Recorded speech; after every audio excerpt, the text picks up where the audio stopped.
Here, It's very normal. I went into the supermarket and the cashier was like, "Hi, love," and I was like, "Me, me."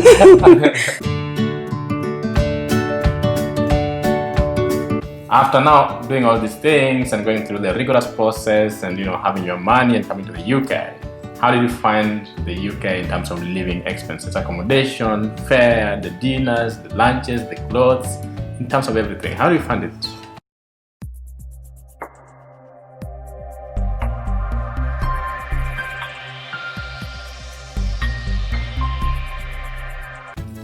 Number one, there's culture shock. Culture shock. There is culture shock. Up from the weather, accommodation types, food, basically everything is just different. It's not, the accent is not, the gap is not too big, but it's very noticeable. Having said that, there are two things which are most expensive in London, which are accommodation and transport. So as a student, you want to save.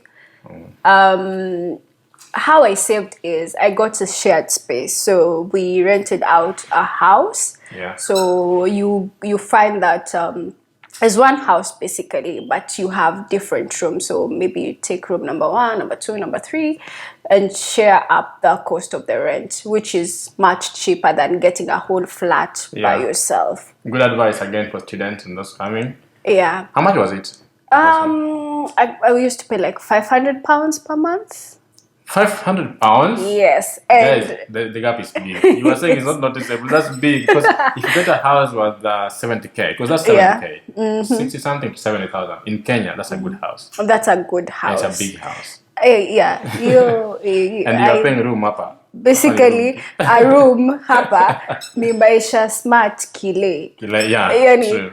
You were right. Yeah. On transport, what I did is I took a student card. I applied for a student card. So the Oyster Card, you pay for the normal rate like anyone else. But if you get a student Oyster Card, when you apply for a student Oyster Card, you get like 50% off on your journey. So that's another avenue of saving money, because it doesn't really matter the number of journeys. It's just the same amount. So you also want to save up on that. But you say you save 50% with a student card. Yes. Which is it's practically valid for the time that you're in school. On the flat accommodation bit, you also I would discourage people from getting into housing contracts before you get here.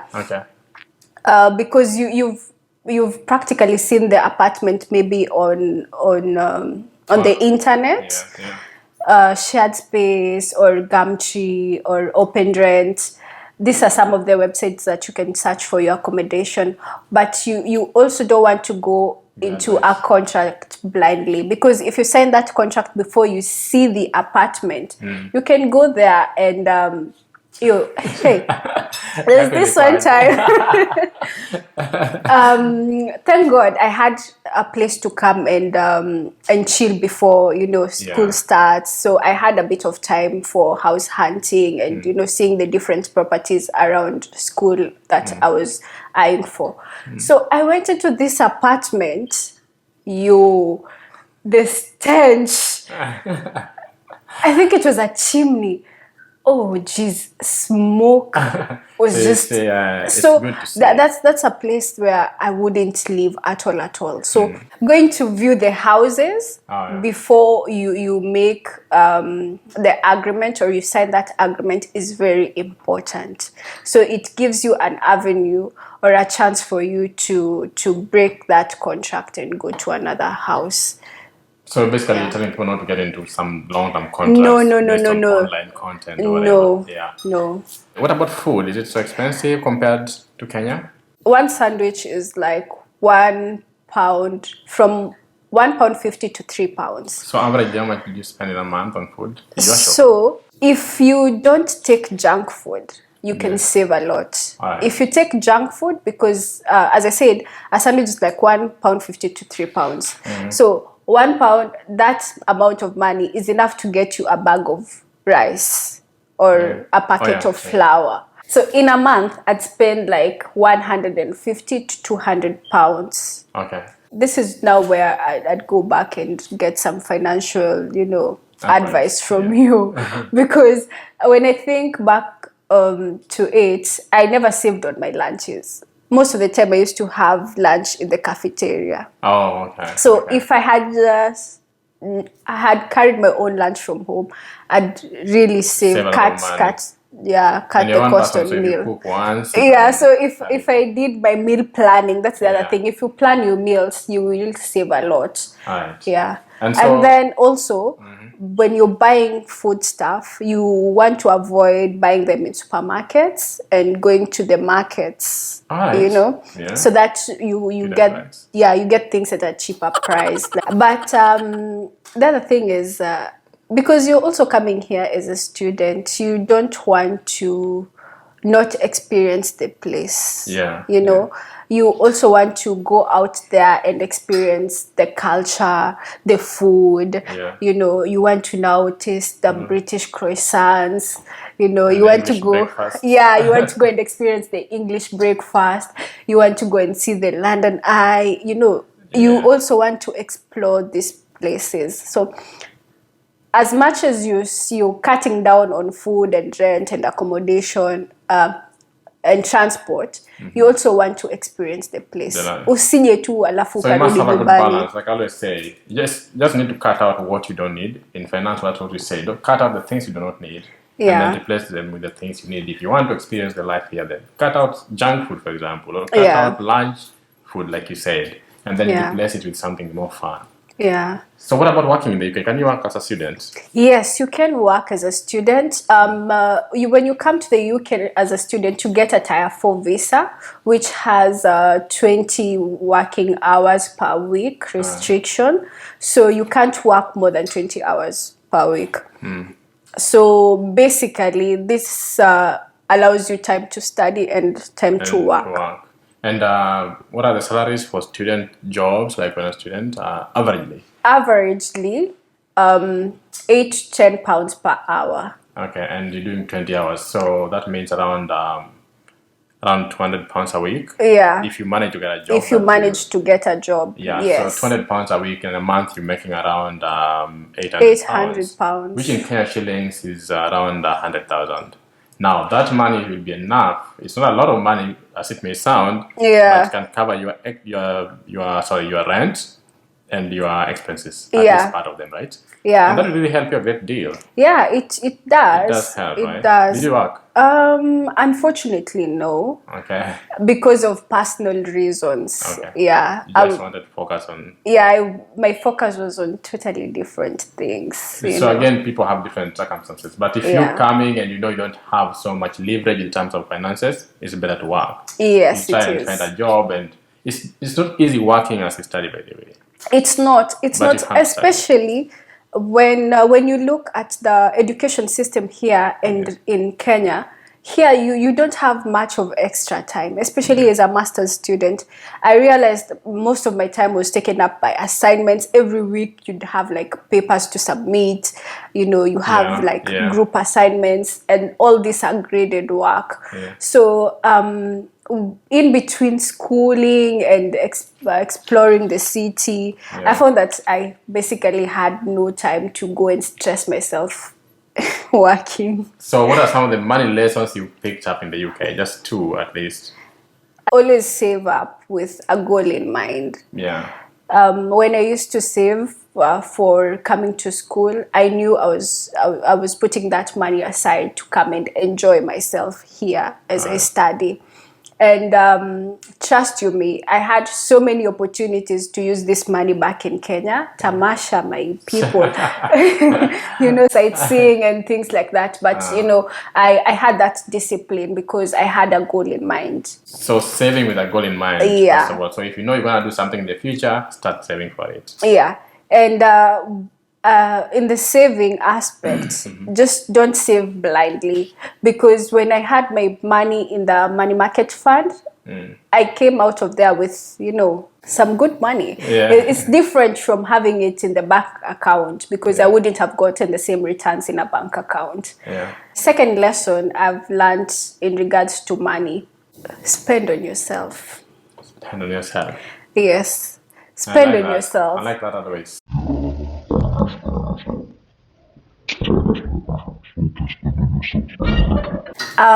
In terms of transitioning from being a full-time student to working, it's kind of challenging.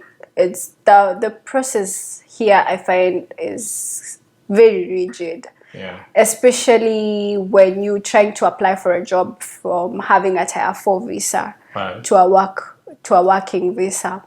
This is because the organization need to have a specific number to sponsor you. Yeah. To work with them, and before they sponsor you, they have to have valid reasons. When they're trying to- Yeah, like basically they should have tried to recruit from England or the UK at large, and they've been unsuccessful with, you know, the recruitment process. Right. So most of the organizations don't really like going through that process. But there are other ways people get, you know, transition. Like marriage? Marriage, which I'm truthfully not looking for right now. So But you said you're single. right now, so maybe in future, if we get that opportunity, if the opportunity comes up and maybe I get someone from the UK, marriage then is an option. But right now, But it has to be someone you love. Yeah, Because some people do it for the sake of doing it. So you have to make that- companionship is important. Yeah, not just for the papers, but it's good to be happy as a person, but because that's how you get things working for you. Next year they're thinking about the point-based system. Yeah. Yeah, so which with every you know, if you have a higher education, you get a specific Some amount of points. points. Okay. Just If like you a can Canada speak, if you can speak English, you get some points. One last advice that you want to give people want to move as students. Number one, if you're coming as a student, you want to enjoy the course that you're coming to do. Yeah. You want to be able to wake up joyful to go to that class, because contact hours here, there are no jokes, because the home office keep tabs with the school, so they have to send a report to them to ensure that you truly are attending the lesson. So you also don't want to subject yourself to that torture of attending classes that you do not like.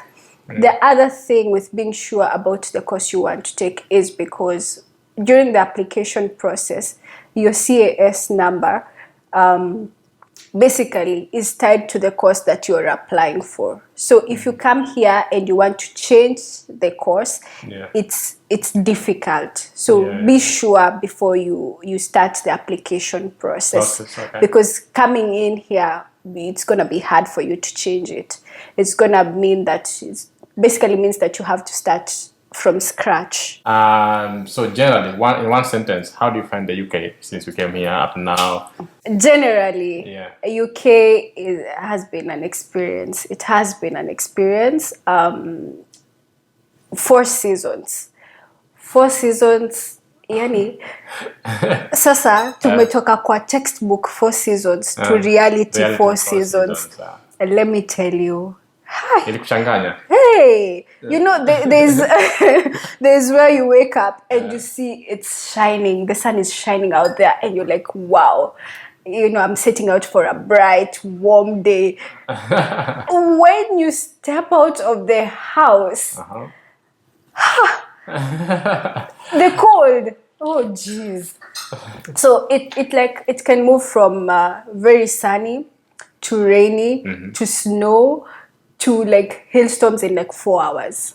So basically 4 seasons, 4 hours. 4 seasons, 4 Possible hours. with the UK weather, right? Yeah, it's so unpredictable. The people are quite friendly, but you know, you don't know if it's genuine. Yeah, they If say they're English, so you know, you'll get a lot of hi love, hi darling, hi darling. yeah, you know, people are there smiling at you and being all Hey, sweetheart. yeah. And then, that's the other thing, you know, in Kenya, by the time someone is hi darling you and hi love, it's not something you see every other day. No. Here, it's very normal. You know, I went into the supermarket and the cashier was like, hi love, and I was like, me? Me? So yeah, there's a lot of the people are generally friendly, but you'd never know if it's genuine or just you can't tell. Yeah. Anyway, that's been awesome. Thank you so much for the advices. I think your video is the longest among everyone else, so it means you're a yapper.